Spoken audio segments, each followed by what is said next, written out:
요즘에 암호화폐 뉴스를 보면은 리플 이야기가 심심찮게 들립니다. 이 리플은 역대급 성장 중이죠. 근데 리플 XRP 가격은 왜 거꾸로 가는지, 성장이랑 XRP 가격이 반비례하면서 모순적인 상황입니다.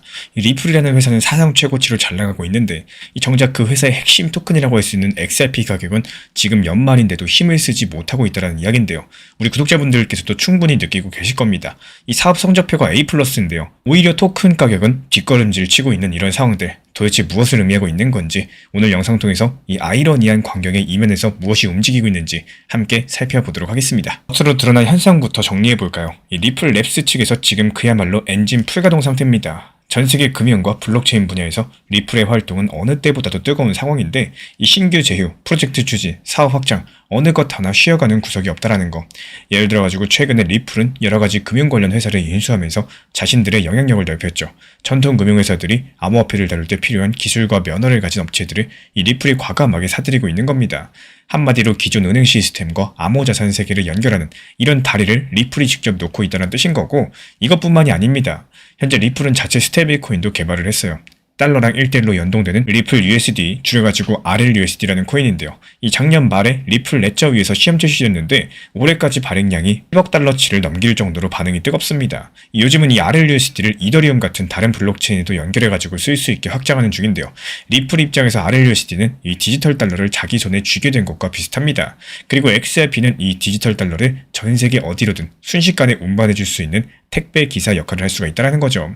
현금 같은 스테이블 코인과 초고속 배송원인 XRP를 한 팀으로 묶어가지고 국경을 넘나드는 돈의 흐름을 혁신하겠다라는 큰 그림인 셈입니다. 이렇게 리플의 사업 동력 자체가 그 어느 때보다도 강력하다라는 거고, 전통 금융권에서도 리플과 손잡고자 하는 움직임이 보여지고 있고, 여러가지 국가의 중앙은행들이 리플의 기술로서 이 디지털 화폐를 실험하고 있을 정도인데요. 심지어 미국에서는 XRP를 담은 상장 지수펀드 ETF들이 줄줄이 승인되면서 이제는 미국 월가의 펀드 자금도 XRP 시장에 들어올 수 있게 됐습니다. 이렇게만 들어보면 XRP 가격도 함께 날아올라야 정상이겠죠. 그런데 현실은 오히려 정반대였다라는 거. 이 최근에 몇 주 사이에 XRP 가격이 큰 폭으로 하락하고 있고, 1 XRP당 2달러 선조차도 지키지 못하고 힘없이 밀려나는 걸 보면서 시장 투자자들은 당황할 수밖에 없었습니다. 아니, 이렇게 좋은 뉴스가 많고 이렇게 좋은 호재들이 많은데 왜 XRP 가격은 상승하기는커녕 내려가고 있는가? 여기에 대한 근본적인 질문이겠죠.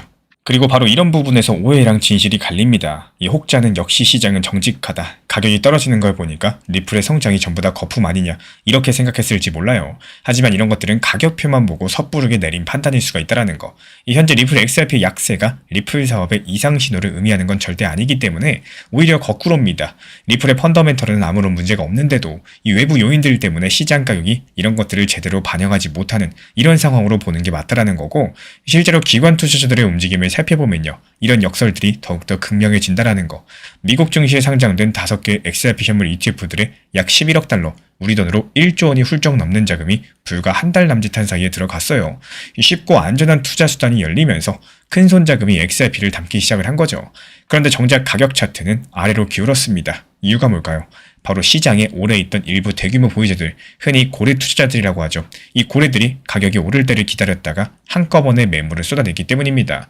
다시 말씀드리자면은, 기관은 조용히 매수했는데 그 틈을 타서 일부 기존 보유자들이 대량 매도를 했고, 그 힘이 현재 단기적으로 더 크게 작용을 하면서 가격이 하락 쪽으로 움직이고 있는 겁니다. 이 새로운 매수 주체가 들어오는 와중에도 가격이 밀리고 있는 이런 기현상이 연출된 배경인데요. 이런 경우에 시장에는 시간차 현상이 생깁니다. 묵묵히 사들이는 기관의 힘은 한순간에 쏟아지는 매도의 힘에 가려지기 마련인데요. 하지만 그렇다고 또 기관이 사들이는 사실 자체가 사라지는 건 아니겠죠. 일정 시간이 지나서 매도 폭탄이 그치고 나면은 그때부터는 공급보다 수요가 우세한 국면이 찾아올 수가 있다는 거고, 지금 XRP 시장이 딱 그런 과도기적인 불균형에 있다라고 볼 수가 있습니다. 이 단기 투자자들의 심리가 위축돼 가지고요, 여기서 내던지는 물량을 중장기 투자자들이 받아내는 중인 거고, 이런 균형추가 아직은 매도 축에 기울어 있다 보니까 가격이 약세일 수밖에 없다라는 거.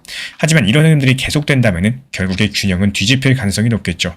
여기서 중요한 건요, 이 가격이 약세라고 해서 리플의 실적이나 사업 모델에 문제가 있다, 이런 해석은 완전히 엇나간다라는 겁니다. 이 지금 XRP 가격에 드러난 숫자는요, 시장의 단기적인 수급 흐름이랑 그리고 심리를 반영할 뿐인 거고, 그 뒤에서 돌아가는 리플의 사업 엔진들, 거시 환경 변화들, 이렇게 총체적으로 고려한 지표는 아니라는 뜻입니다. 그렇다면 도대체 어떤 외부 요인들이 이런 괴리를 만들고 있을까요? 첫 번째 열쇠는 거시경제 흐름이겠습니다. 2022년 이후에 글로벌 경제 환경을 돌이켜보면은 이 시장 투자자들이 위험자산에 마음 놓고 뛰어들 만한 상황은 아니었다라는 거. 이 미국을 비롯한 각국의 중앙은행들이 상승한 물가 잡겠다면서 금리를 급격히 올렸고 또 시중의 자금줄은 확 조였습니다.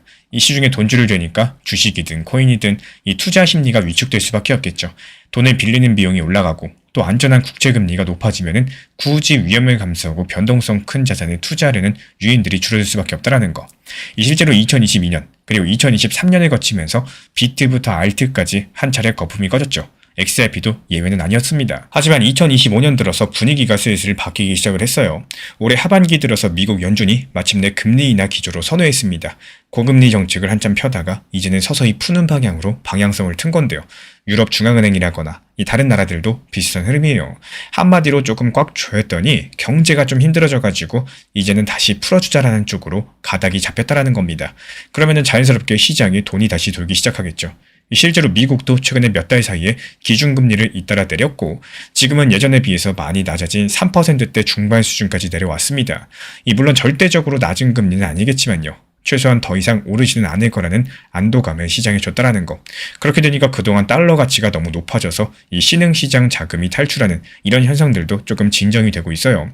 환율 측면에서 보자면은 달러 인덱스가 예전 고점보다는 내려온 상태라서 이 글로벌 투자 자금이 미국만 쳐다보던 곳에서 다시 분산될 수 있는 여건이 마련되고 있습니다. 그렇다고 해서 모든 위험이 사라진 건 아니겠죠. 전쟁과 지정학적인 긴장감 여전히 현재 진행형이고 경기가 너무 식어버리는 이 경기 둔화 가능성도 완전히 배제할 순 없을 겁니다. 이 중앙은행들이 금리를 내리긴 하더라도 다들 한편으로는 상황을 예의주시하면서 조심스럽게 행동을 하고 있어요. 확실하게 괜찮다 싶기 전까지는 이 시장의 과도한 유동성을 다시 풀긴 어렵다라는 거고 결국에 지금의 거시경제 상황은 긴 가뭄 끝에 첫 번째 단비가 내리는 이 정도로 비유할 수가 있겠습니다. 이 메마른 논밭이 완전히 해결된 건 아니겠지만요. 적어도 비구름이 몰려오기 시작한 정도라고나 할까요? 이런 시기에서는 농부들, 즉 시장 투자자들도 일단 반가워하면서도 혹시나 비가 또 끊기진 않을까 불안해할 수밖에 없는 법입니다. 지금 시장이 딱 그런 상황이에요. 이 정책 변화 조짐에 대해서 현재 시장이 반색은 하고 있지만 동시에 또 불확실성에 대비하면서 적극적으로 나서지 못하고 있는 겁니다. 그리고 이런 거시 환경을 리플 XRP 상황에 대입을 해볼까요? 크게 두 가지 효과가 나타납니다. 한 개는 아까 말씀드린 대로 위험자산 선호심리 위축이에요. 이 새로운 사이클이 올 거라는 확신이 생기기 전까지는 시장 투자자들이 쉽게 지갑을 열지 않겠죠. 비트코인 같이 검증된 대장주에는 그나마 관심이 이어지겠지만 알트 쪽에서는 조금 더 두고 보자 이러면서 관망하는 분위기가 짙어질 겁니다. 리플 XRP도 바로 그 알트코인 무리에 속합니다. 실제로 최근 시장 데이터를 보면은 비트에 투자되는 돈 대비했을 때 알트로 가는 돈의 비중이 점점 줄어드는 추세가 뚜렷했어요. 쉽게 말씀드려가지고요. 모두가 조심할 때는 상대적으로 안전하다고 여겨지는 이런 쪽으로만 돈이 가는 겁니다. XRP는 분명히 튼튼한 기본 면모를 갖춘 이런 자산이겠지만요. 그래도 사람들 인식 속에서는 비트보다는 변동성이 더 크고 또 리스크가 있는 코인으로 여겨질 테니까요. 시장 전체가 움츠러든 국면에서는 이런 인식 자체가 가격을 누르는 압력으로 작용을 할 겁니다. 이 리플의 호재가 나오더라도 시장이 썰렁하면은 기대만큼의 탄력을 받지 못하는 거겠죠. 그리고 두 번째 효과는 기술적인 수급 구조에서 나타나게 될 겁니다. 앞서 말씀드린 것처럼 최근 XRP 가격 하락 배경에는 대규모 매물이 출회된 것이 큰데요. 왜 하필 지금 그런 매도가 나왔을까? 이 거시 환경과 연관지어 생각을 해봤을 때 요즘 같은 때에는 단기 트레이더들이 이 연말을 앞두고 리스크를 줄이고 싶어 합니다. 올해 수익이 난 사람이라면요. 이쯤에서 팔아가지고 실현 이득을 챙기고 싶어 할 거고 또 손실인 사람들은 세금상의 이득을 보려고 손절 매물을 내놓기도 할 겁니다. 특히나 ETF 출범으로 가격이 한번 출렁했을 때를 틈타서 오랜 시간 버티던 매물들이 쏟아져 나온 면도 분명히 있어요. 마치 마른 장작더미 위에 불꽃이 튀면서 확 타올랐다가 그 불에 오래 쌓인 낙엽까지도 같이 타버린 상황이라고나 할까요? 덕분에 한때 XRP 가격을 2달러 중반 위로 밀어올렸던 랠리가 오래가지 못하고 또 제자리로 돌아오게 된 겁니다. 하지만 또 이런 과정에서 이 낙엽 태우기, 이 매물 소화가 상당 부분 진행됐다는 것도 기억해 주셔야 돼요. 가격 조정이 온 만큼 이제 남은 투자자들은 상대적으로 의지가 강한 홀더들이 가능성이 높고요. 또 무엇보다 새로 진입한 기관 자금은 단기 변동에 일희일비하면서 금방 떠날 성격이 아닙니다. 그러니까 지금 형성된 낮은 가격대는 오히려 단단한 매수층이 받쳐주고 있을 가능성이 크다라는 거. 이 XRP의 강점은 단기 급등이 아니라 시간이 쌓일수록 힘이 붙는 구조라는 점입니다. 그래서 저는 항상 현물 기준으로만 접근하셔라 말씀드리고 있고요. 이 급하게 수익을 노리기보다는 평단 관리하면서 시장의 구조 변화를 같이 가져가는 방식이겠죠.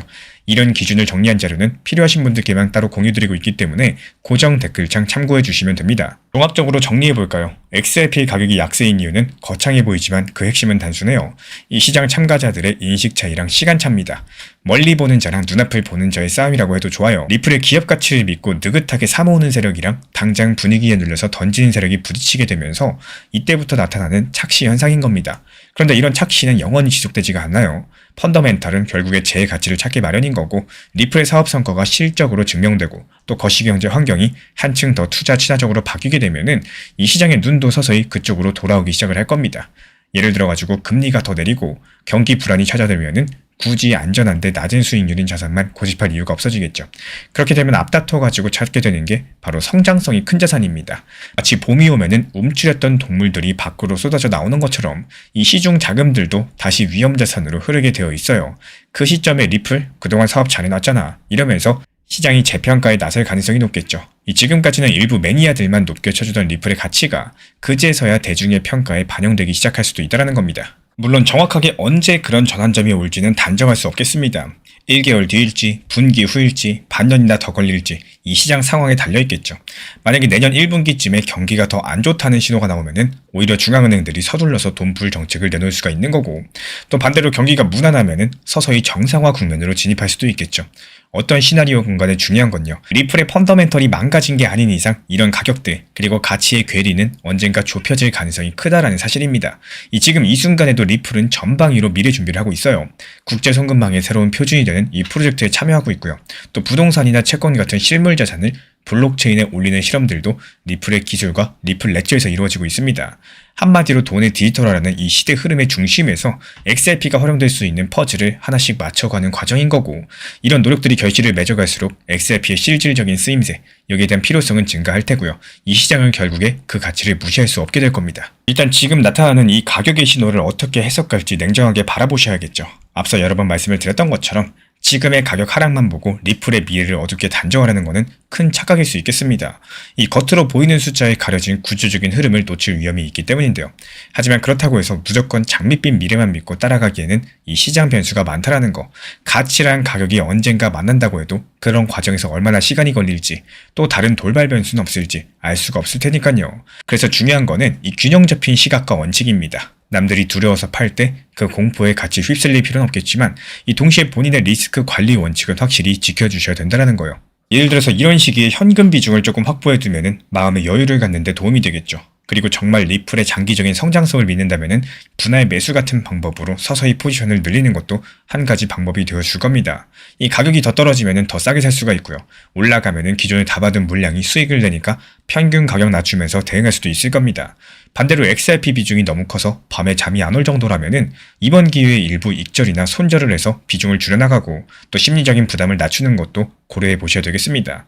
이 투자의 정답은 없겠지만요. 딱 한 가지 분명한 건 있습니다. 공포에 팔고 환호에 사는 행동만큼은 경계하셔야 된다는 겁니다. 이 리플의 현재 상황을 보면요. 많은 분들께서 공포에 팔고 있을 때 정작 리플과 기관은 조용히 사고 있는 모양새입니다. 역사가 반복되어준다면 이런 구도가 언젠가 반전될 가능성이 높을 거고 결국에 가치 있는 자산은 헐값의 시장에 오래 머무르지 않는다는 말이 있습니다. 그래서 오늘 이야기의 결론을 짧게 정리해보겠습니다. XRP의 가격표만 보고 리플의 미래를 판단하는 것은 위험한 착각이라고 볼 수가 있다는 거. 이 지금 가격은 시장의 일시적인 체스판 움직임일 뿐이지 그 뒤에서 리플이 만들어 놓은 이 견고한 반은 따로 있습니다. 물론 투자 시장에서 늘 100%는 없죠. 언제나 변동성은 우리의 시험대가 되어줄 겁니다. 하지만 눈앞의 숫자에 담긴 공포랑 이면의 가치를 모두 보는 눈을 기르신다면요. 이 남들이 놓치는 기회를 포착할 수도 있을 겁니다. 리플은 현재 역대급 사업 확장을 이루고 있고요. 그 엔진은 또 쉬지 않고 돌아가고 있습니다. 이 반면에 시장은 아직까지 그 가치를 제대로 인정하지 않고 있습니다. 이런 갭들이 메워지는 순간 이 지금의 낮은 평가가 오히려 행운이었다는 것들을 깨닫게 될지도 모르니까요. 그래서 섣부른 절망도 또 근거 없는 확신도 경계하시면서 이런 큰 흐름들을 이해하시고 한 발 앞서 준비하는 지혜가 필요하겠습니다. 이 가격표는 거짓말할 수 있어도 펀더멘털은 결국에 죗값을 한다. 그래서 XRP 얘기를 들을 때 지금 싸니까 나쁜 코인이네 이렇게 끝내버리면 안 된다라고 말씀을 드리는 거고 지금 우리 눈앞에 보이는 거는 반쪽짜리 진실일 수 있습니다. 이 눈을 들어가지고 숲을 보고 또 길을 보는 이런 큰 그림의 투자, 그 중요성에 대해서 다시 한번 생각해보게 되는 요즘입니다. 투자의 대가 워런 버핏은 말했습니다. 가격은 당신이 지불하는 것이고 가치는 당신이 얻는 것이다. 지금 우리 구독자분들께서 견디고 있는 불안한 변동성은 어쩌면 미래의 성장을 위해서 잠깐 지불하고 있는 이런 가격일 뿐이겠습니다. 하지만 우리가 오늘 확인한 이 리플의 견고한 사업 확장, 그리고 기술력은 결국에 우리 구독자분들이 손에 쥐게 될 변하지 않는 가치입니다. 눈앞에 시세판이 흔들린다고 해서 이 기업의 본질까지 흔들린 건 아니겠죠. 남들이 가격표만 보고 또 두려워할 때 그 이면의 가치를 꿰뚫어보고 묵묵하게 인내하시는 분들만이 결국에 달콤한 열매를 맛볼 자격이 있겠습니다. 우리 구독자분들의 투자가 흔들리는 숫자가 아니라 이 단단한 가치를 향하기를 진심으로 응원 도움 드리겠습니다. 투자를 오랜 시간 동안 건강하게 가져가려면 그때그때의 감정이 아니라 내가 미리 세워둔 기준과 시나리오가 있어야 된다는 이야기를 드리고 싶어요. 투자 시장을 길게 바라보고 싶으시다면은, 그리고 리플을 포함한 내 타점을 조금 더 편안하게 들고 가고 싶으시다면 이 나만의 적당한 시나리오 하나쯤은 반드시 만들어 놓으셔야 되는데요. 대부분은 그걸 미루고 시장 분위기에 맡겨버리곤 합니다. 이 시장이 좋고 또 가격이 상승하기 시작하면은 아직은 더 갈 것 같다, 이런 생각만 계속 커지고 그 생각이 확신처럼 느껴지다 보니까 위험에 대한 대비는 자연스럽게 뒤로 밀리게 되는데요. 문제는 그렇게 기대만 쌓아둔 상태에서 갑자기 하락이 시작될 때입니다. 오를 때는 아무 생각 없이 버티다가 또 막상 내려오기 시작하면은 그때부터 머릿속이 복잡해지고 팔아야 되나 버텨야 되나, 지금 파는 게 맞나 아니면 조금 더 기다려야 되나, 끝없는 고민에 빠지게 되는데요. 이런 고민들의 대부분은 사실 미리 정해놓지 않았기 때문입니다. 그래서 중요한 건 이 가격에서 급락이 나와도 나는 괜찮은가 스스로에게 미리 물어보시는 건데, 만약에 정말로 리플이 이 자리에서 내려와도 상관없다고 느껴지신다면 그건 계속해서 보유해도 되는 구간인 거고, 반대로 이 가격에서 다시 급락이 나오면 마음이 불안해질 것 같다, 이런 생각이 드신다면요, 그때는 일부 현금 비중을 가져가는 선택이 훨씬 더 현실적인 대응이 되어줄 겁니다. 이 결국에 투자라는 게 맞추는 게임이 아니라요, 내가 흔들리지 않을 수 있는 선택을 반복하는 과정인 거고, 이 리플이 오르든 내리든 내가 감당할 수 있는 이런 상태를 유지하는 게 가장 중요하다는 말씀 드려요. 미리미리 기준을 세워둔 사람은요, 하락에도 덜 불안하고 상승에도 덜 욕심을 내게 되는데, 그렇게 감정을 통제할 수 있을 때 그때부터 비로소 시장을 오래 바라볼 수가 있는 거고요.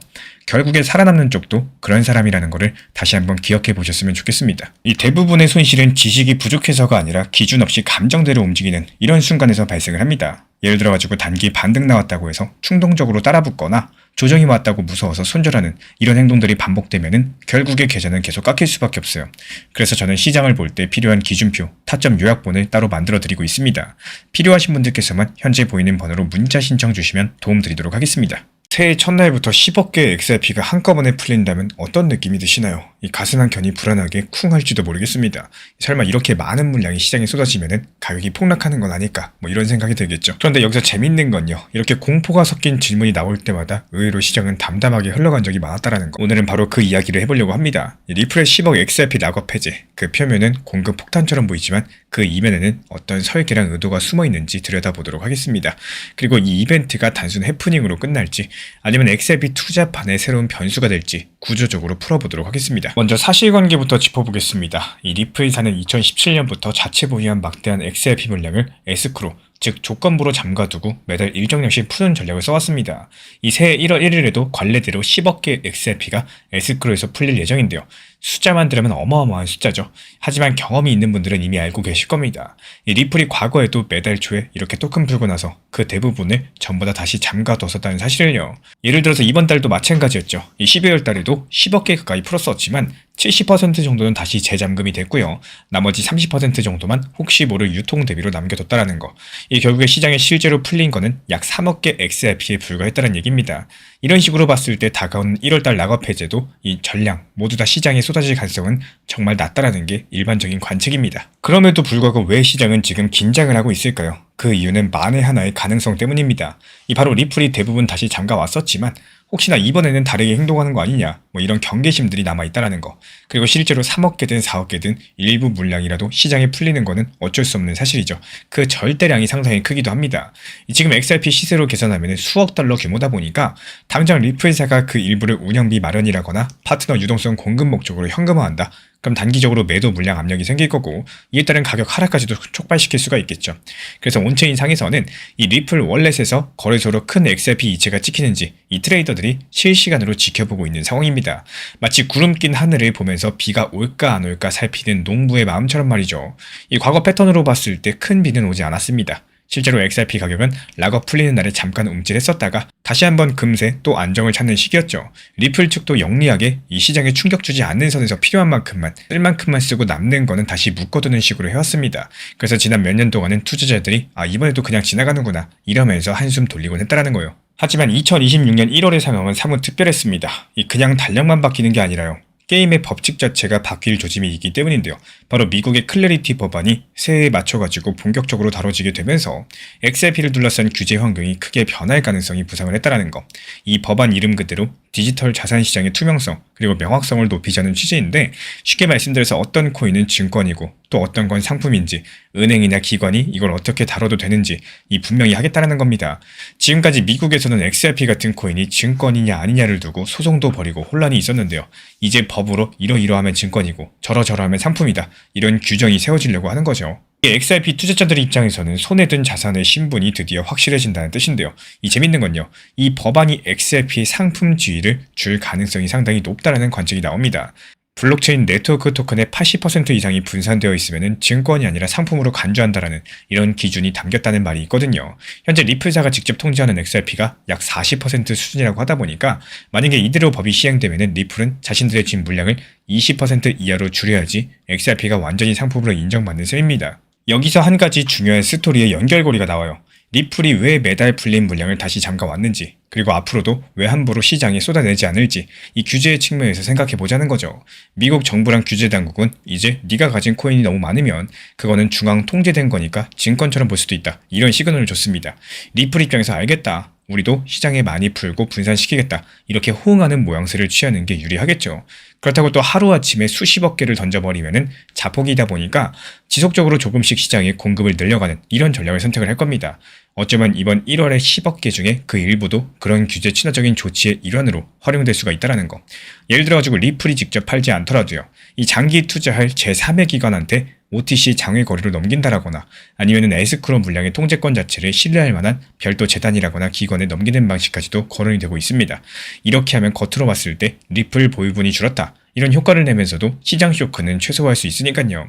이 결국에 리플로서도 XRP 탈중앙화 수준을 높여야지 제도권에서 인정받는다는 것들을 알기 때문에 이 공급 관리 전략을 규제 환경에 맞춰가지고 서서히 조정할 가능성이 높다라는 거예요.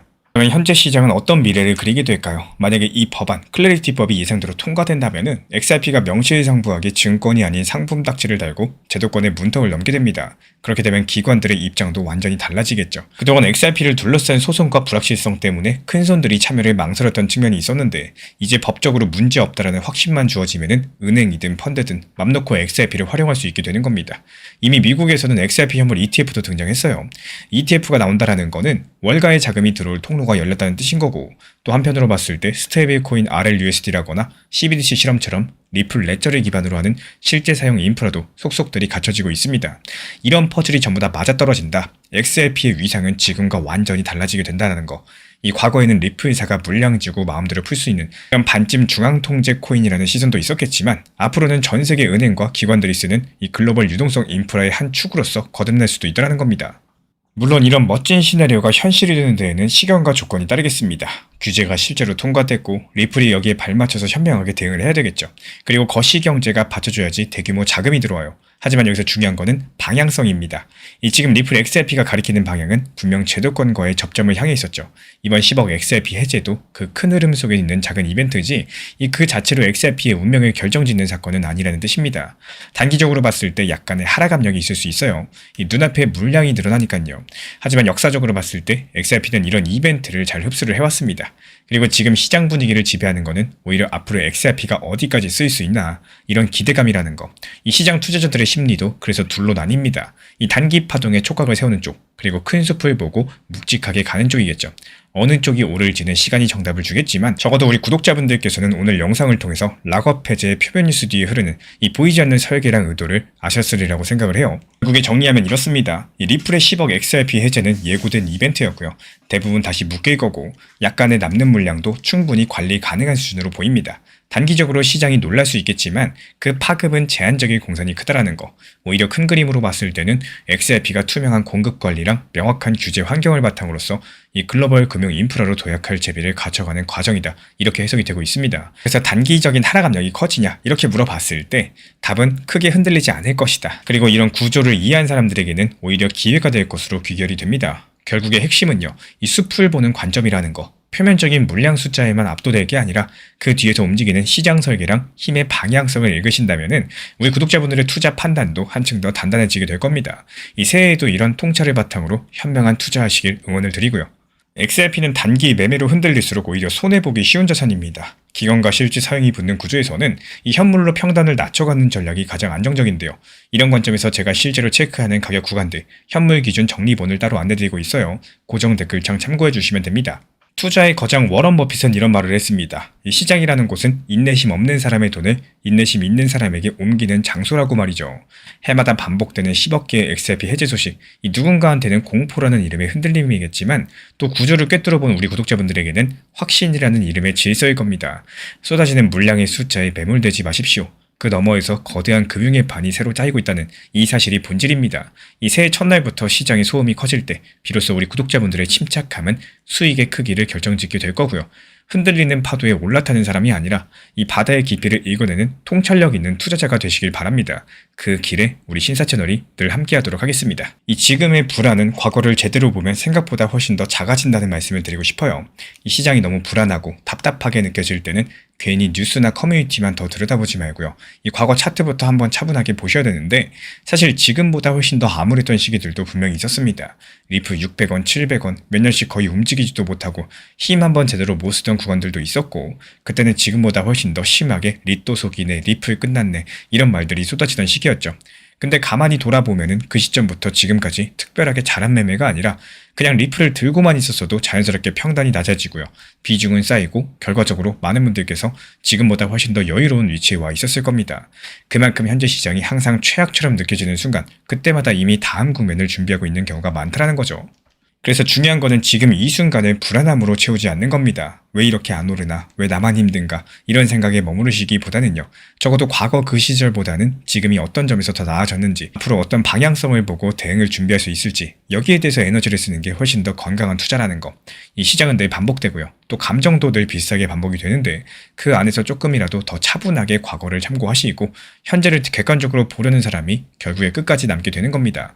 이 지금의 답답함이 틀렸다는 게 아니라 그 답답함에만 머물지 않는 태도가 결국에 결과를 바꾼다라는 거. 이거 한 번쯤은 곱씹어 보셔야 될 부분이겠습니다. 정보가 부족해서 손실 보진 않습니다. 이 정보는 넘쳐나요. 진짜 중요한 건 그 정보를 언제 어떻게 써야 되는지입니다. 그래서 제가 실제로 활용하고 있는 관점들, 가격 변동 구간이 읽는 방식들, 그리고 주요 가격대를 정리한 기준표 받아보고 싶으신 분들께서는 이 정리된 자료를 제공해드리고 있기 때문에 필요하신 분들은 현재 보이는 번호로 문자 신청 주시면 됩니다.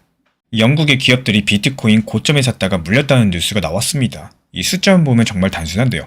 평균 11만 달러대에 샀는데 비트코인이 8만 달러 후반대까지 내려오니까 손실이 잡히는 그림입니다. 그런데 저는 여기서 진짜 중요한 질문을 하나 던져보도록 할게요. 이 비트코인이 20%대 흔들렸을 뿐인데 왜 기업들의 주가는 70%에서 많게는 90%까지도 무너져 내리는 걸까요?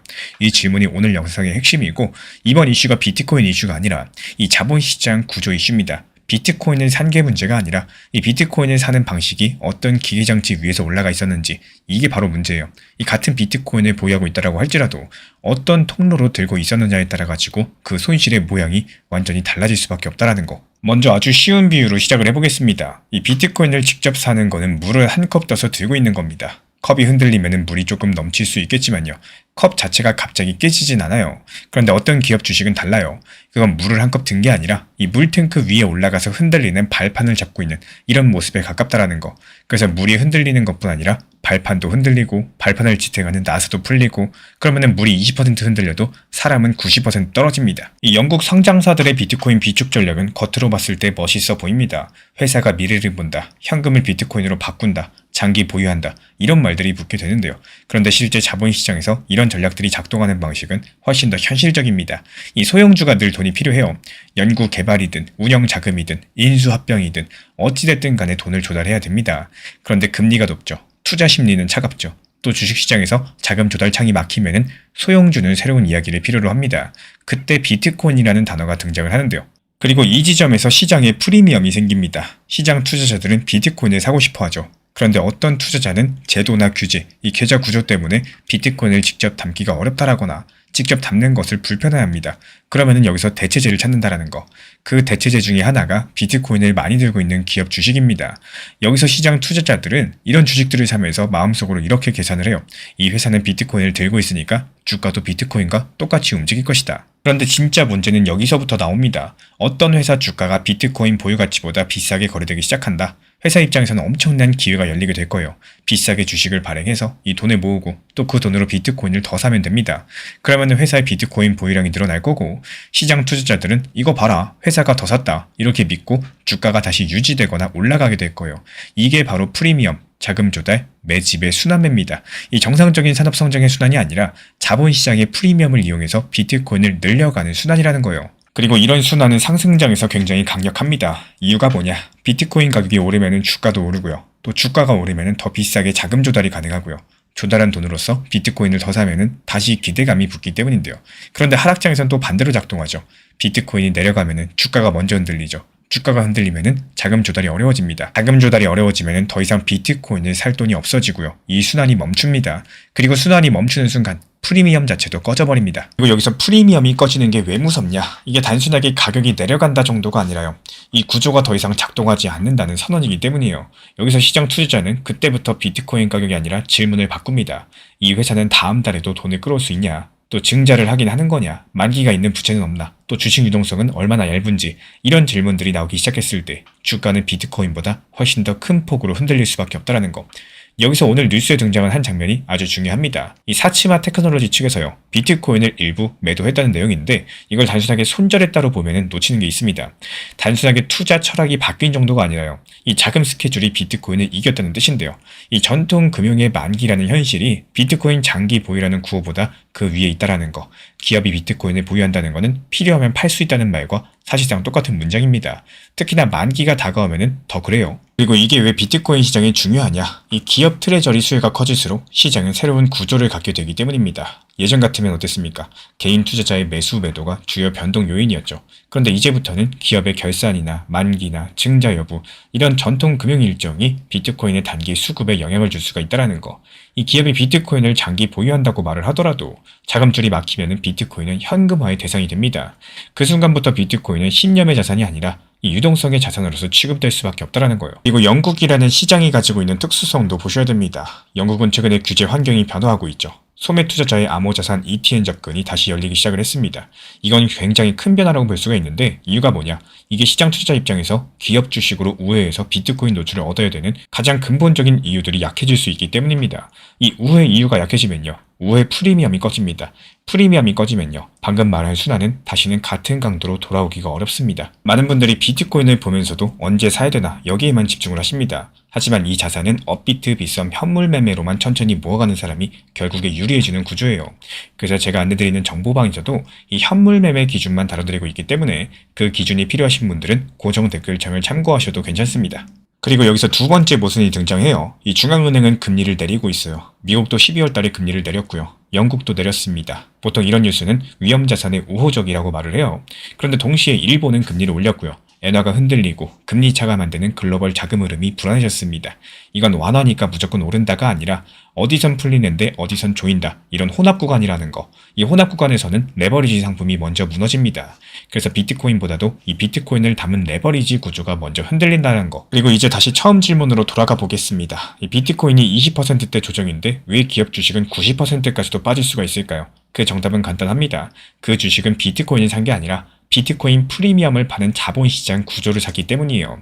프리미엄이 꺼지는 순간 주가는 비트코인보다 훨씬 더 가파르게 무너진다는 거고, 비트코인이 흔들린 게 원인 같지만 사실은 그 프리미엄 자체가 무너진 게 원인입니다. 그렇다면 앞으로 1개월, 3개월, 6개월 어떻게 보셔야 되느냐? 저는 방향성을 단정하진 않습니다. 대신에 조건만 말씀을 드려볼게요. 먼저 향후 1개월은 이 만기랑 결산의 시간입니다. 이 기간에는 추가 매수보다도 현금 필요가 더 자주 등장할 수가 있어요. 비트코인 가격이 안정적이어도 기업들은 스케줄 때문에 움직입니다. 그리고 이 스케줄 리스크가 시장을 흔들 수가 있겠습니다. 그리고 3개월은 정책의 시간입니다. 이 미국이 추가 완화로 이어갈 수 있는지, 일본이 추가 긴축을 어느 속도로 할지, 여기에 따라서 위험 자산의 기류가 바뀌고, 이런 구간에서 비트코인이 반등할 수도 있다는 거. 다만 트레저리 기업 주식은 비트코인 반등만으로 복구된다고 보긴 어려워요. 이 프리미엄이 돌아와야 되고요. 자금 조달창이 다시 열려야 됩니다. 그게 바로 핵심 조건인 거고, 6개월 같은 경우는 구조 재편의 시간이에요. 이 시장이 결국에 살아남는 모델만 남기기 때문에 투명하게 공시하고 또 부채 만기 관리가 되고 무리한 증자 구조로서 시장 신뢰를 잃지 않는 기업들만 살아남습니다. 또 반대로 이야기만 앞서고 구조가 부실한 기업들은 도태될 수밖에 없겠죠. 이런 과정들은 비트코인 가격이 오르든 내리든 진행이 된다는 거고, 이유가 뭐냐? 이거는 기업 모델의 문제이기 때문입니다. 지금 시장에서 가장 위험한 착각은 비트코인과 비트코인 트레저리 기업 주식은 같다라는 생각입니다. 절대 아니에요. 이 비트코인 트레저리 기업 주식은 비트코인에다가 자금 조달 리스크, 유동성 리스크, 프리미엄 리스크, 만기 리스크가 얹혀진 상품입니다. 그래서 같은 비트코인 조정에서도 이 손실폭이 다르게 나타난다는 거고, 그래서 지금 필요한 거는 예측이 아니라 분리겠죠. 나는 비트코인 자체의 변동성을 감당하려고 하는 건지, 아니면 프리미엄과 자금 조달 구조까지 감당하려고 하는 건지, 이거부터 분리해야 된다는 거. 그리고 그 분리를 하지 못하면은 비트코인의 움직임을 맞춰도 계좌는 망가질 수가 있겠죠. 또 반대로 그 분리를 하면은 시장이 왜 이렇게 흔들리는지 구조가 보이기 시작을 합니다. 이 영국 기업들이 비트코인 고점에 물린 게 아니에요. 영국 기업들이 물린 거는 이 비트코인이 아니라 자본시장의 레버리지 구조입니다. 그래서 비트코인이 20% 흔들릴 때 기업 주식들은 90%가 무너질 수밖에 없는 거고, 이런 구조를 이해하는 순간 앞으로의 시장은 훨씬 더 무섭고 또 훨씬 더 일근만해질 겁니다. 투자의 대가 워렌 버핏은 말했습니다. 위험은 자신이 무엇을 하는지 모르는 데서 온다라고요. 오늘 우리가 목격한 영국 기업들의 90% 폭락 자체가 이 비트코인의 배신이 아닙니다. 이 본질을 외면한 채로 위태로운 구조 위에서 욕심을 쌓아 올린 결과라는 거고, 태풍이 불면 화려한 잎사귀는 떨어지겠지만요.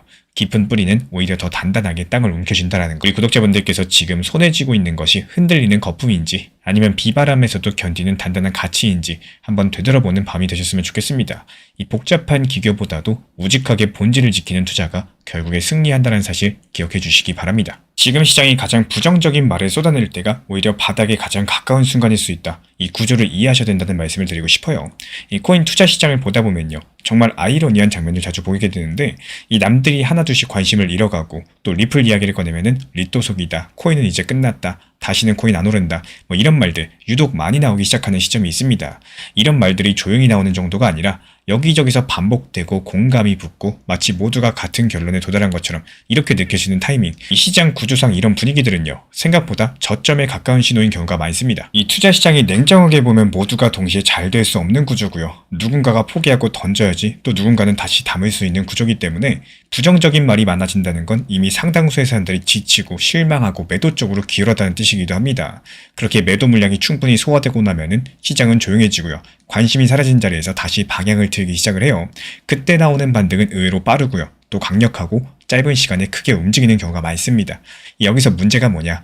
대부분의 분들께서 이 구조를 머리로는 들어봤어도 실제로 그 분위기 속에 들어가면은 감정이 휘둘리게 된다는 점인데요. 이 부정적인 이야기가 많아질수록 더 불안해지고 더 늦게 손을 떼게 되고 결국에 가장 힘든 구간에서 시장을 떠나버리게 됩니다. 하지만 이런 흐름을 미리 알고 있다면은 지금 이 사람들이 가장 싫어하는 구간이구나. 지금 이 부정적인 분위기 자체가 이 시장의 한 사이클이구나. 이렇게 한 발 물러서서 바라볼 수 있게 된다는 거고, 결국에 중요한 건 남들의 말이 아니라 이 시장이 반복해온 구조를 이해하면서 그 구조 안에서 내 감정을 어떻게 다룰 것인가.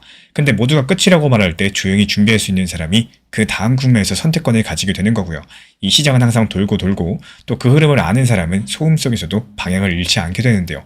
결국에 살아남는 거는 분위기를 믿는 사람이 아니라 이 구조를 이해한 사람이라는 거 다시 한번 생각해 보셔야 될 것 같습니다. 오늘 영상에서 설명드린 내용은 흐름과 구조를 중심으로 하는 큰 그림입니다. 하지만 실제로 매수하거나 매도할 때는 조금 더 구체적인 숫자가 필요해요. 예를 들어가지고 어느 가격대에서 멈출 가능성이 높은지, 어디서 반등이 나올 가능성이 있는지, 반대로 어디를 이탈하면 위험해지는지 이런 실전 기준들은 영상에 모두 담기가 어렵기 때문에 이 따로 정리해드리고 있어요. 관심 있으신 분들은 현재 보이는 번호로 문자 신청 주시면 됩니다. 최근에 리플 단기 하락으로 인해서 단기 저점에 대한 매수 타점을 잡고는 싶어도 이 매수 타점을 잡기 어려워하시는 분들이 많으신 것 같습니다. 이에 따른 중요 핵심 내용 6가지 노하우를 압축해서 설명드려 보려고 하는데요. 시장이 크게 흔들릴 때 이 가능성이 가장 높은 저점 리스크 완충지대였어요. 투자자 전체가 경험적으로 인정하고 있는 구조적인 지지선이었다는 거고, 이 지금은 욕심보다 리듬을 지키는 게 더 중요하겠죠. 흔들리는 시장에서도 원칙을 지키는 분들이 신사채널 정보방에서 안내드린 내용으로서 필요로 하신 분들께서는 리플 정보방 입장하셔가지고 영상 참고하셔도 좋습니다. 자세한 내용들에 대해서는 시간 관계상 정보방 입장하셔가지고 이 영상 참고하시면은 여유롭게 보시고 참고할 수 있기 때문에 신청 주시면 안내 도움 드릴 예정이고요. 비트코인 시장 한쪽에서는 연말에 불꽃 랠리가 온다면서 베팅을 늘리고 있는 상황인데, 또 다른 한편에서는 더 이상 못 버티겠다면서 채굴자들이 기계를 끄고 있습니다. 이 겉보기에 앞뒤가 안 맞는 두 장면이 동시에 펼쳐지고 있는 상황인데요. 오늘은 바로 이런 모순적인 상황이 어떤 의미를 가지고 있는지 그 숨은 구조를 속 시원하게 풀어보도록 하겠습니다. 며칠 전 비트코인 가격이 잠깐 9만 달러를 넘보면서 선물 시장이 들썩인 바가 있었죠. 이 무기한 선물 미결제약정, 그러니까 트레이더들이 베팅해 놓은 계약 규모가 빠르게 상승하면서 순식간에 30만 BTC를 넘었습니다. 이 특히나 가격 상승을 노린 롱 포지션들이 대거 쌓였는데요. 그 징후 중에 하나가 바로 펀딩 비율입니다. 이 선물 시장에서 롱과 숏이 균형을 이루면은 이 펀딩 비율이 0% 부근을 유지하는데요. 그런데 지금 이 펀딩 비율이 평소보다 높은 0.09% 정도로 올라와 있다는 거. 불과 얼마 전까지만 해도 0.01% 언저리에서 안정적이었는데, 이게 꾸준히 상승을 해서 이제는 롱 포지션 잡은 사람들이 매일매일 상당한 이자를 내야 될 정도예요. 이게 의미하는 바가 뭘까요? 그만큼 비용을 치르더라도 이 롱을 유지하겠다, 이런 사람들이 많다는 뜻입니다. 쉽게 말해서 지금 시장에는 나 끝까지 비트코인 올라갈 거에 베팅할래, 이렇게 돈 내면서 자리 지키는 플레이어들이 잔뜩 쌓여 있다는 거예요. 그리고 이쯤 되면 시장에서 경고등도 같이 켜집니다. 이 펀딩 비율이 이렇게 높아졌다는 것은 양날의 칼이거든요. 한편으로는 이렇게 자신 있게 다들 롱을 들고 있다, 이런 낙관 신호일 수 있겠지만요. 또 동시에 선물 가격이 현물보다 너무 높아질 만큼 과열됐다라는 이 위험 신호이기도 하겠습니다. 이게 왜 위험한지 간단히 설명을 드리자면요. 모두가 레버리지까지 써가면서 한쪽에 베팅한 상태에서는 이 조그마한 악재에도 한쪽으로 무너질 위험이 커지기 때문입니다. 다들 롱만 잔뜩이면은 누가 가격을 받쳐줄까요? 작은 충격에도 우르르 손절매나 청산이 나와가지고 도미노처럼 가격이 급락할 수 있겠죠. 그래서 아이러니하게도 이 펀딩비 급등은 단기 고점 경고로서 해석되는 경우가 많습니다. 지금 비트코인 선물 시장이 딱 그런 모습을 보이고 있다는 거죠. 그런데 여기서 재밌는 거는 정작 비트코인의 근간이라고 할 수 있는 이 채굴 분야에서는 완전히 반대 상황이 벌어지고 있다는 건데요. 최근에 전 세계 비트코인 해시레이트, 채굴의 총 연산력이 꺾이는 이런 추세를 보이고 있는데, 특히나 중국 내부 대규모 채굴 시설이 몇 곳이 전력 문제든 정책 단속이든 어떤 이유든 정확히 알 수 없겠지만 한꺼번에 가동을 멈추는 바람에 해시레이트가 뚝 떨어졌습니다. 그 덩치가 무려 1.3기가와트시, 이 발전소 몇 개 분량의 채굴기가 꺼졌다는 얘긴데요. 그러니까 전 세계 해시레이트 곡선이 내려갈 수밖에 없는 거고, 업계에서 이런 현상을 보고 채굴자 항복이라는 표현을 씁니다. 이 채굴자들이 견디다 못해서 백기투항한다는 의미인데요. 비용은 계속 드는데 비트코인 시세 떨어지니까 수익이 안 나서 이 전기를 끌 수밖에 없는 겁니다. 한쪽에서는 투자자들이 신나가지고 레버리지 써가면서 베팅을 늘리는 중인데, 또 다른 쪽에서는 채굴자들이 기계를 끈다? 이러면 일반적인 직관으로는 뭔가 이상하죠. 아, 이거 가격이 오를 거면은 채굴자들 좋을 텐데 왜 포기하나? 아니면 반대로 채굴자들이 손들 정도로 힘들면은 투자자들도 조심해야 되는 거 아닌가? 이런 생각이 들 수밖에 없다라는 거고, 겉으로 봤을 때 서로 모순된 방향의 신호니까요. 그런데 바로 여기 이 모순에 오늘 이야기의 핵심이 숨겨져 있습니다. 사실은 이 둘이 따로 노는 게 아니라 연결이 되는 움직임이라는 거예요. 그렇다면 어떻게 연결이 되어 있을까요? 조금 크게 그림을 그려보겠습니다. 이 시간을 몇 달 전으로 돌려볼게요. 2025년 10월 초, 이 비트코인 가격이 사상 처음으로 12만 달러를 넘어섰습니다. 시장에 엄청난 열광이 있었죠. 많은 사람들이 이제 20만 간다, 30만 간다, 이렇게 기대할 정도로 분위기가 뜨거웠습니다. 근데 불과 한두 달 만에 상황이 급변했어요. 11월로 접어들면서 전 세계 금융시장이 살짝 위험 신호를 보였고, 게다가 워낙에 단기간 급등한 데 대한 부담감이 커지면서 비트코인이 8만 달러 초반까지 폭락했습니다. 12만 찍고 8만 초까지 대략 36% 정도 가격이 미끄러진 건데요. 이런 급락 과정에서 무슨 일이 벌어졌느냐? 일단 선물 시장에서 과열됐던 롱 포지션들이 대거 털려나갔습니다. 그리고 온체인 데이터를 보면은 비트코인을 1년에서 5년 정도 중기 보유했던 투자자들이 이 구간에서 꽤 물량을 팔았습니다. 쉽게 말씀드려서 적당한 수익이 났을 때 팔자, 이러고 나온 사람들이 있었던 거죠. 반면에 5년 이상 장기 보유자들은 별로 움직임이 없었어요. 결과적으로 봤을 때 가격 급락은 단기, 중기 투자자들의 이탈과 함께 일어났습니다. 이 가격이 뚝 떨어지니까 채굴업계에서 바로 충격이 갔습니다. 왜냐면 채굴 비용은 크게 안 줄었는데 이 수익은 확 줄어들었으니까요. 게다가 앞서서 2024년 이 비트코인 반감기가 있었던 터기 때문에 채굴 수익성은 본래 좀 압박을 받고 있던 차였습니다. 거기에 가격 급락이라는 추가 타격이 오니까 일부 채굴자는 사실상 적자로 돌아섰을 겁니다. 이 버티면 버틸수록 손해가 커지는 상황이 되더라는 거죠. 그러니까 차라리 기계를 끄고 기다리자라는 판단을 하는 곳들이 생긴 거고, 이번에 중국발 해시레이트 급락은 바로 그런 맥락에서 나온 거고요. 일단 장비 끄자, 전기세 더 내면 손해야, 이렇게 된 겁니다. 정리드리면 10월에서 11월에 있었던 가격 급등에서 급락의 드라마 속에서는요, 이 투자자들 중에 약한 손들은 떨어져 나갔고 채굴자들 중에 한계 비용이 높은 쪽은 퇴출된 상황입니다. 이 겉으로 보면 굉장히 부정적인 이야기 같지만 또 동시에 새로운 시작을 알리는 신호이기도 해요. 왜냐하면 역사적으로 비트코인 시장은 이렇게 한바탕 세게 출렁인 뒤에 구조가 새로 짜이면서 또 다음 국면으로 넘어가거든요. 이번에도 그런 조짐들이 곳곳에서 보이고 있다는 거. 일단 가격이 8만 달러 초반까지 떨어졌을 때 패닉에 던진 사람들이 있었겠지만 그걸 또 누군가는 받아냈겠죠. 누가 받았을까요? 재밌게도 최근 데이터에 따르면 미국의 일부 상장 기업들이 11월 중순에서 12월 중순 사이 비트코인을 대량 매수했습니다. 이 수량으로 봤을 때 4만 비트코인 정도를 기업들이 통째로 사모았어요. 반면에 그 시기에 비트코인 ETF로 투자하던 일부 펀드 자금은 살짝 빠져나갔습니다. 요약드리자면은 어떤 쪽은 팔고 어떤 쪽은 산 겁니다. 근데 결국에 가격은 크게 출렁거렸지만 주인은 바뀐 셈이겠죠. 여기서 중요한 거는 장기적으로 버틸 수 있는 주체들이 코인을 확보했다는 사실이고, 이 투기 열풍에 휩쓸려서 들어왔던 이들은 겁먹고 나갔고요. 눈여겨보던 강자들은 그 틈에 자산을 챙겼다는 거죠. 채굴자 쪽도 비슷합니다. 이 효율 떨어지는 채굴자들이 퇴장하고 나니까 이제 남은 채굴자들 입장에서는 경쟁이 살짝 줄어들었다 보니까 이게 왜 중요하냐? 비트코인 채굴 난이도 조정 메커니즘 때문에 그렇습니다. 해시레이트가 쭉 떨어지면은 2주마다 한 번씩 찾아오는 난이도 조정 때 난이도가 낮아져요. 그럼 어떤 일이 벌어지냐? 이 채굴자 입장에서는 똑같은 전기 쓰고도 더 많은 비트코인을 캐게 됩니다. 수익성이 개선되는 거죠. 이번에도 이미 난이도 하락이 감지되고 있고, 이 조만간 공식적으로 난이도가 상당히 내려갈 전망인데요. 그러면은 살아남은 채굴자들은 한숨 돌릴 수가 있다라는 거.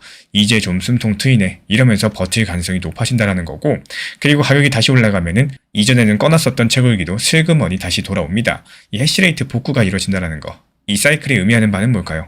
비트코인 네트워크는 이렇게 해서라도 살아남는 거고, 가격이 떨어질 때는 비용 높은 채굴자를 퇴출시키고요. 가격이 상승하면 다시 보안 수준을 회복하는 이런 자기 치유 과정이 작동하고 있는 겁니다.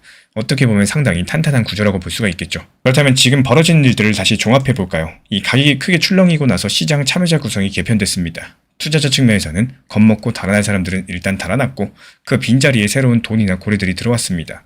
이 채굴자 측면에서 수익 못 내는 채굴자들이 퇴장했고, 그 부분을 난이도 조정이라는 시스템 양치가 메워주고 있다는 거. 이렇게 보면 아까 말씀드린 두 가지 현상, 이 선물 시장의 강세 베팅이 늘어난 것과 채굴 부분에서 항복 신호가 나온 거, 이 사실은 따로 노는 게 아니라 한 흐름의 앞뒤 관계처럼 느껴지지 않으신가요? 가격 급락에서 채굴자 압박으로 또 시장 구조 개편이 일어나다 보니까 이런 것들을 기회로서 본 자금들이 다시 레버리지 베팅으로 들어온 순서입니다. 이 마치 자일자인 한 편의 드라마 같은 전개겠죠. 물론 그렇다고 해서 지금 당장 무조건 이제 상승만 남았다? 이렇게 단정 지을 순 없어요. 시장이 정말 치밀하게도 바로 그런 확신이 생길만 하면은 또 뒤통수를 치곤 합니다. 앞서 말씀드린 것처럼 선물 시장의 롱쏠림이 심한 거는 이 단기적으로 경계 신호라고 볼 수가 있어요. 마침 이번 주에는 아주 커다란 이벤트가 하나 있죠. 바로 연말 옵션 만기입니다. 12월 26일에 만기가 도래하는 비트코인 옵션 규모가 무려 명목치가 230억 달러에 이르요. 역대 최대급 중 하나인데, 이 옵션 시장을 들여다보면 재밌는 게 바로 콜옵션, 즉 상승에 관 베팅, 이런 것들이 10만 달러, 12만 달러 같은 높은 가격대에 왕창 걸려 있고요.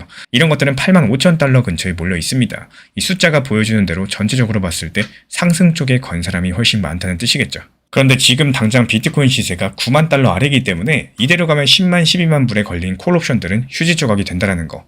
반대로 풋 옵션 판 사람들은 이득을 보고요. 아마 상승에 베팅했던 쪽에서는 억울할 수밖에 없겠죠.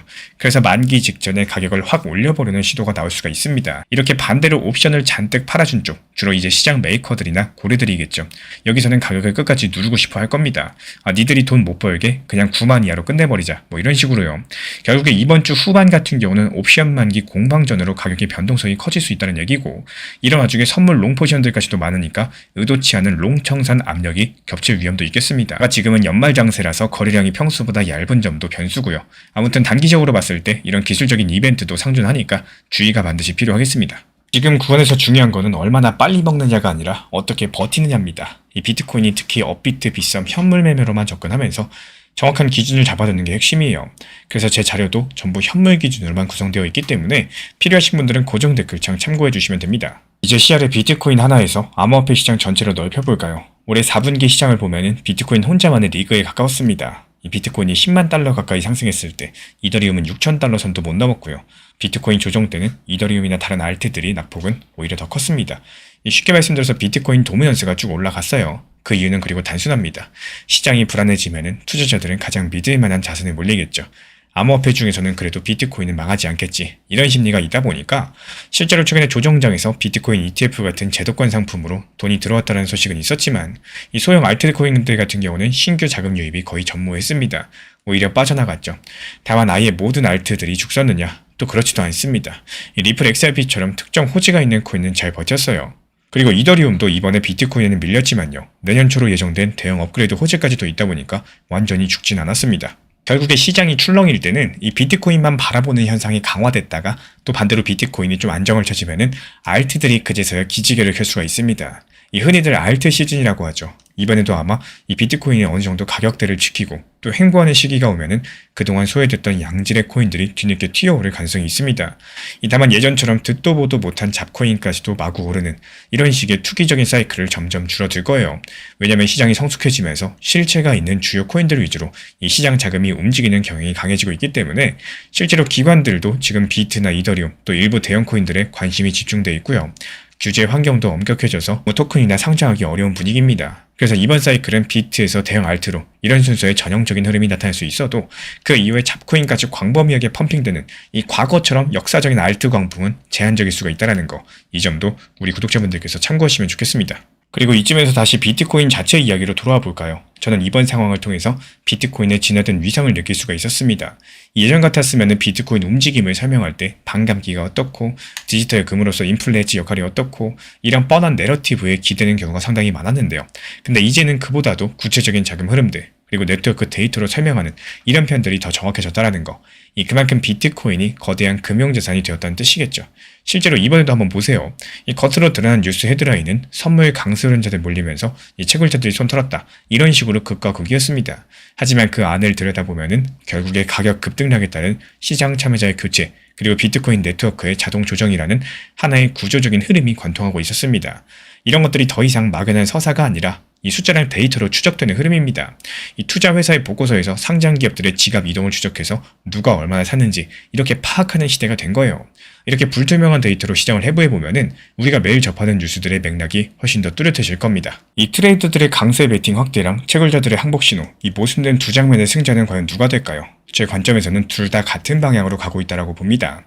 이 채굴자들이 힘들어져서 떠나간 거는 슬프게 들리겠지만 역설적으로 비트코인 저점이 가까워졌다는 신호일 수가 있어요. 그리고 그 신호를 눈치챈 트레이더들이 앞다퉈서 베팅을 늘리고 있는 거죠. 만약에 과거 같은 패턴이 반복된다면은 결국에 웃는 쪽은 저점에서 담은 사람들일 가능성이 높습니다. 이 채굴자 일부가 포기한 덕분에 시장의 과열이 식었고요. 또 그 덕분에 다음 상승을 준비할 공간이 생겼다면은 정작 채굴기를 끈 사람들은 나중에 후회할 수도 있겠죠. 반대로 지금 레버리지까지도 써가면서 베팅을 한 사람들, 너무 조급하면 안 됩니다. 시장이라는 게 늘 우리의 기대보다도 천천히 움직이기도 하고요. 또 가는 길에 반드시 흔들어대기 마련이니까요.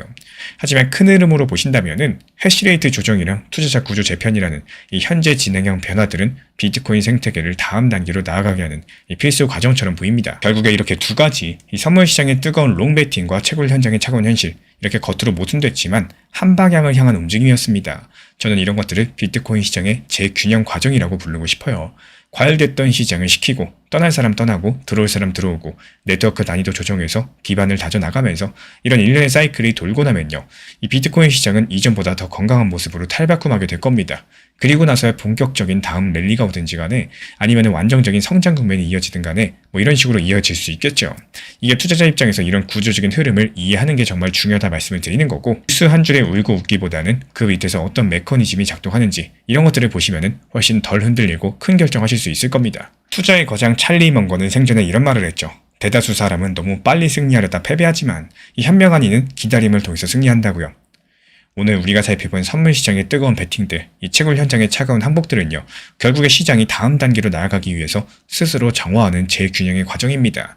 누군가는 눈앞의 숫자에 일희일비하면서 기계를 끄고 또 시장을 떠날 때 구조를 읽는 눈을 가진 우리 구독자분들은 이 진통이 비트코인을 더 단단하게 만드는 필연적인 과정임을 이해하셨을 겁니다.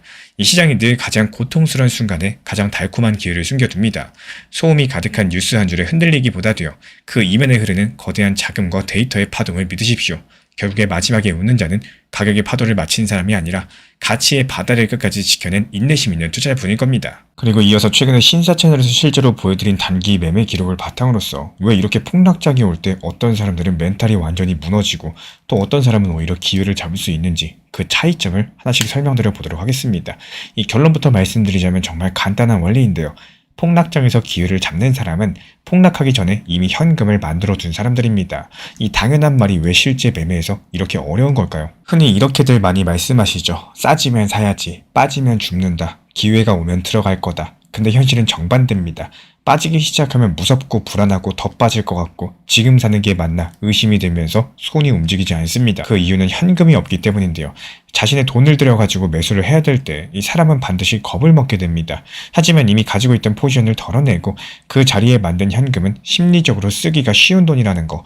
그렇기 때문에 폭락장의 가장 큰 무기, 가장 큰 기회는 좋은 물린코인이 아니라요. 폭락 전에 확보한 현금입니다. 그렇기 때문에 시장에서 살아남는 원리는 정말로 단순합니다. 팔아야지 내 돈이에요. 그리고 팔아야지 시장에서 살아남습니다. 이 사람들은 기다리다가 고점 지나가면 후회하시고 폭락이 시작되면 멘탈이 무너지시고 상승장에서만 매도 버튼을 생각하십니다. 하지만 실전 매매의 기본은 정반대라는 거. 이 단기 고점이 보이면 미리 걸어두고 체결되면 그걸로 현금 비중을 확보하는 것이 가장 큰 원칙입니다.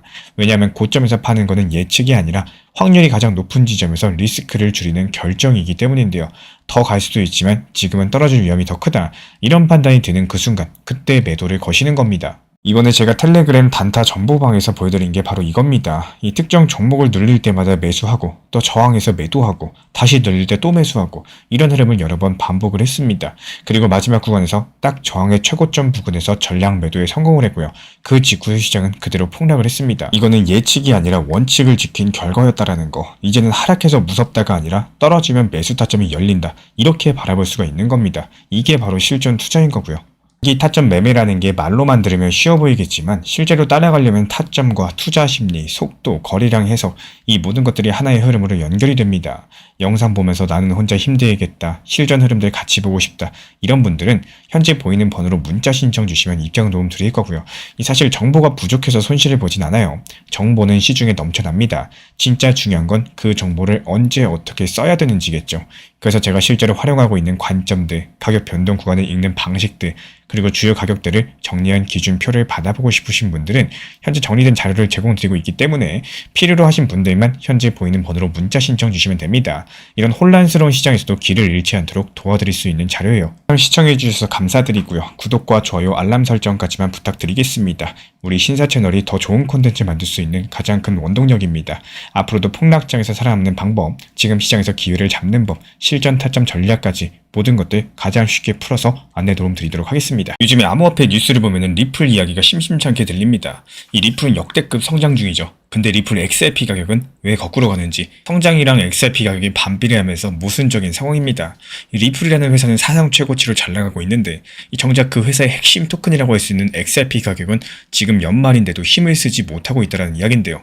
우리 구독자분들께서도 충분히 느끼고 계실 겁니다. 이 사업 성적표가 A+인데요. 오히려 토큰 가격은 뒷걸음질 치고 있는 이런 상황들, 도대체 무엇을 의미하고 있는 건지 오늘 영상 통해서 이 아이러니한 광경의 이면에서 무엇이 움직이고 있는지 함께 살펴보도록 하겠습니다. 앞으로 드러난 현상부터 정리해볼까요? 이 리플 랩스 측에서 지금 그야말로 엔진 풀가동 상태입니다. 전세계 금융과 블록체인 분야에서 리플의 활동은 어느 때보다도 뜨거운 상황인데 이 신규 제휴, 프로젝트 추진, 사업 확장 어느 것 하나 쉬어가는 구석이 없다라는 거.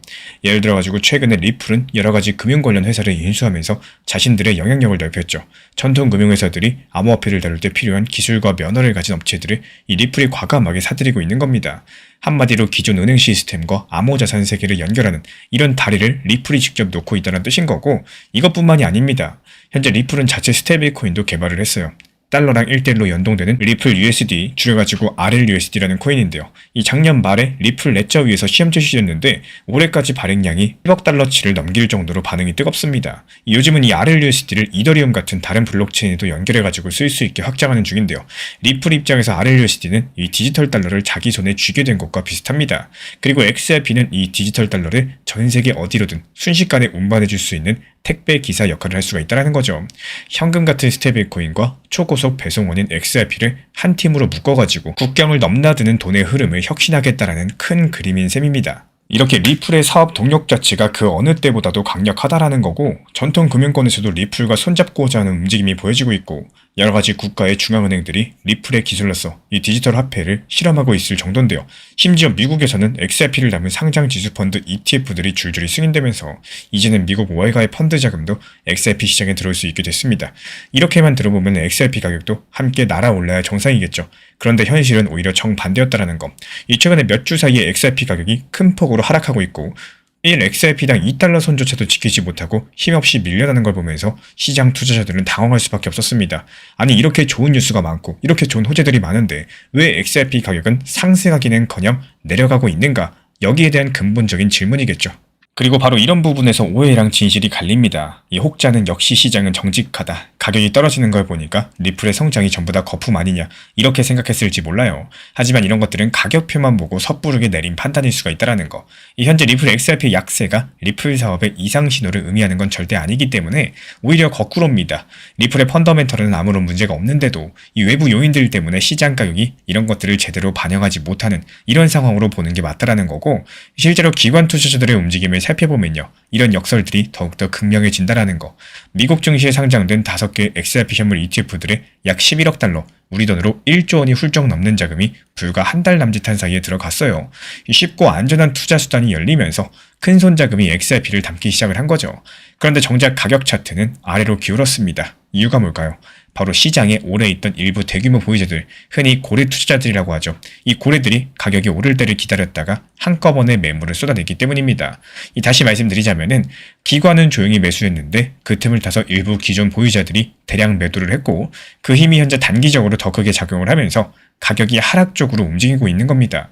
이 새로운 매수 주체가 들어오는 와중에도 가격이 밀리고 있는 이런 기현상이 연출된 배경인데요. 이런 경우에 시장에는 시간차 현상이 생깁니다. 묵묵히 사들이는 기관의 힘은 한순간에 쏟아지는 매도의 힘에 가려지기 마련인데요. 하지만 그렇다고 또 기관이 사들이는 사실 자체가 사라지는 건 아니겠죠. 일정 시간이 지나서 매도 폭탄이 그치고 나면은 그때부터는 공급보다 수요가 우세한 국면이 찾아올 수가 있다는 거고, 지금 XRP 시장이 딱 그런 과도기적인 불균형에 있다라고 볼 수가 있습니다. 이 단기 투자자들의 심리가 위축돼가지고요, 여기서 내던지는 물량을 중장기 투자자들이 받아내는 중인 거고, 이런 균형추가 아직은 매도 축에 기울어 있다 보니까 가격이 약세일 수밖에 없다라는 거. 하지만 이런 흐름들이 계속된다면은 결국에 균형은 뒤집힐 가능성이 높겠죠. 여기서 중요한 건요, 이 가격이 약세라고 해서 리플의 실적이나 사업 모델에 문제가 있다, 이런 해석은 완전히 엇나간다라는 겁니다. 이 지금 XRP 가격에 드러난 숫자는요, 시장의 단기적인 수급 흐름이랑 그리고 심리를 반영할 뿐인 거고, 그 뒤에서 돌아가는 리플의 사업 엔진들, 거시 환경 변화들, 이렇게 총체적으로 고려한 지표는 아니라는 뜻입니다. 그렇다면 도대체 어떤 외부 요인들이 이런 괴리를 만들고 있을까요? 첫 번째 열쇠는 거시경제 흐름이겠습니다. 2022년 이후에 글로벌 경제 환경을 돌이켜보면은 이 시장 투자자들이 위험자산에 마음 놓고 뛰어들 만한 상황은 아니었다라는 거. 이 미국을 비롯한 각국의 중앙은행들이 상승한 물가 잡겠다면서 금리를 급격히 올렸고, 또 시중의 자금줄은 확 조였습니다. 이 시중에 돈줄을 대니까 주식이든 코인이든 이 투자 심리가 위축될 수밖에 없겠죠. 돈을 빌리는 비용이 올라가고 또 안전한 국채금리가 높아지면은 굳이 위험을 감수하고 변동성 큰 자산에 투자하려는 유인들이 줄어들 수밖에 없다라는 거. 실제로 2022년 그리고 2023년을 거치면서 비트부터 알트까지 한 차례 거품이 꺼졌죠. XRP도 예외는 아니었습니다. 하지만 2025년 들어서 분위기가 슬슬 바뀌기 시작을 했어요. 올해 하반기 들어서 미국 연준이 마침내 금리 인하 기조로 선회했습니다. 고금리 정책을 한참 펴다가 이제는 서서히 푸는 방향으로 방향성을 튼 건데요.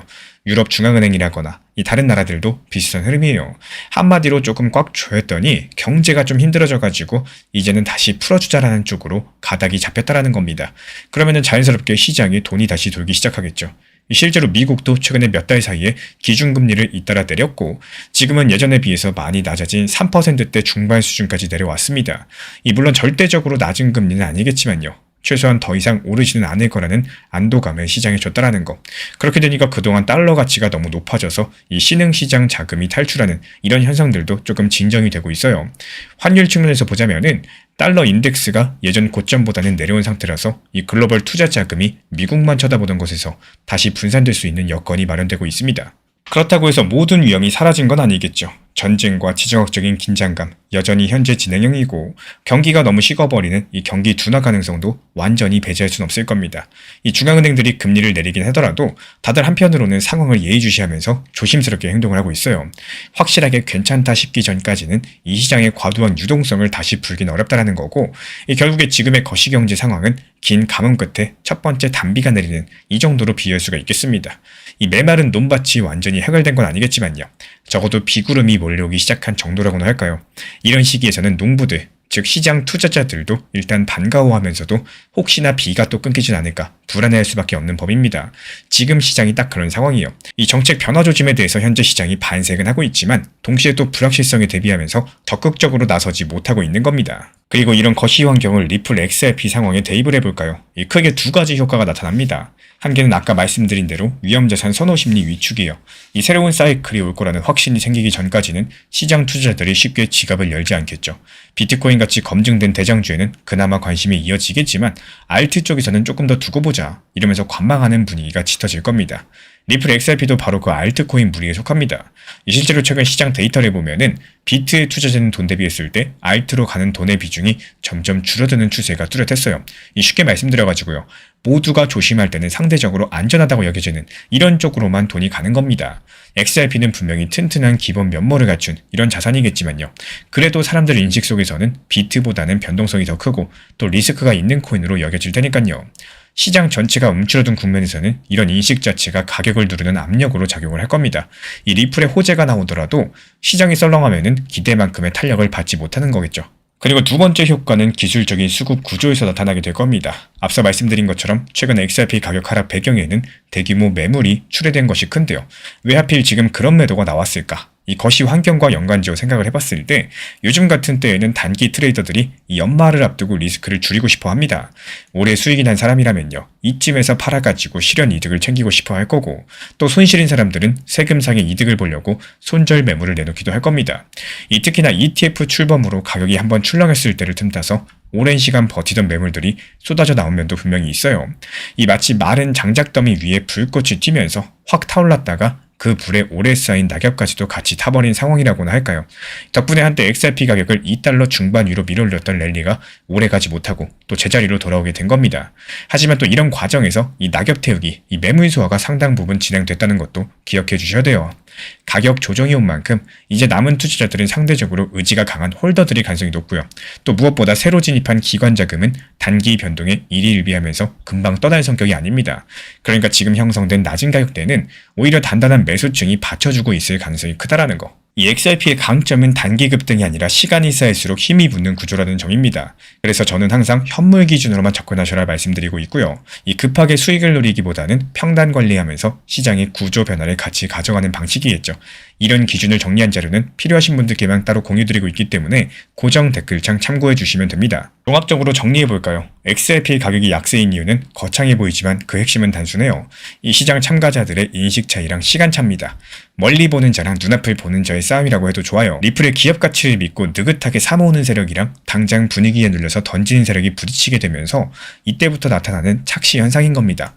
그런데 이런 착시는 영원히 지속되지가 않아요. 펀더멘탈은 결국에 제 가치를 찾기 마련인 거고 리플의 사업 성과가 실적으로 증명되고 또 거시경제 환경이 한층 더 투자 친화적으로 바뀌게 되면은 이 시장의 눈도 서서히 그쪽으로 돌아오기 시작을 할 겁니다.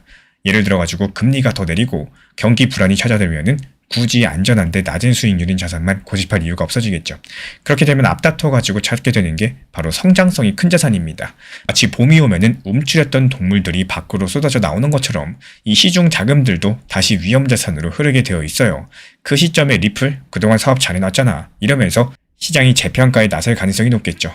지금까지는 일부 매니아들만 높게 쳐주던 리플의 가치가 그제서야 대중의 평가에 반영되기 시작할 수도 있다는 겁니다. 물론 정확하게 언제 그런 전환점이 올지는 단정할 수 없겠습니다. 1개월 뒤일지, 분기 후일지, 반년이나 더 걸릴지 이 시장 상황에 달려있겠죠.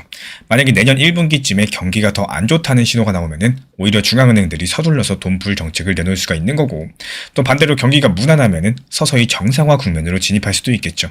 어떤 시나리오 공간에 중요한 건요, 리플의 펀더멘털이 망가진 게 아닌 이상 이런 가격대 그리고 가치의 괴리는 언젠가 좁혀질 가능성이 크다라는 사실입니다.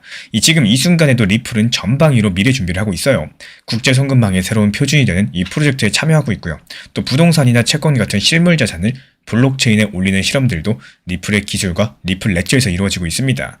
한마디로 돈의 디지털화라는 이 시대 흐름의 중심에서 XRP가 활용될 수 있는 퍼즐을 하나씩 맞춰가는 과정인 거고, 이런 노력들이 결실을 맺어갈수록 XRP의 실질적인 쓰임새, 여기에 대한 필요성은 증가할 테고요. 이 시장은 결국에 그 가치를 무시할 수 없게 될 겁니다. 일단 지금 나타나는 이 가격의 신호를 어떻게 해석할지 냉정하게 바라보셔야겠죠. 앞서 여러 번 말씀을 드렸던 것처럼 지금의 가격 하락만 보고 리플의 미래를 어둡게 단정하려는 것은 큰 착각일 수 있겠습니다. 이 겉으로 보이는 숫자에 가려진 구조적인 흐름을 놓칠 위험이 있기 때문인데요. 하지만 그렇다고 해서 무조건 장밋빛 미래만 믿고 따라가기에는 이 시장 변수가 많다라는 거, 가치랑 가격이 언젠가 만난다고 해도 그런 과정에서 얼마나 시간이 걸릴지, 또 다른 돌발 변수는 없을지 알 수가 없을 테니까요. 그래서 중요한 거는 이 균형 잡힌 시각과 원칙입니다. 남들이 두려워서 팔 때 그 공포에 같이 휩쓸릴 필요는 없겠지만 이 동시에 본인의 리스크 관리 원칙은 확실히 지켜주셔야 된다는 거예요.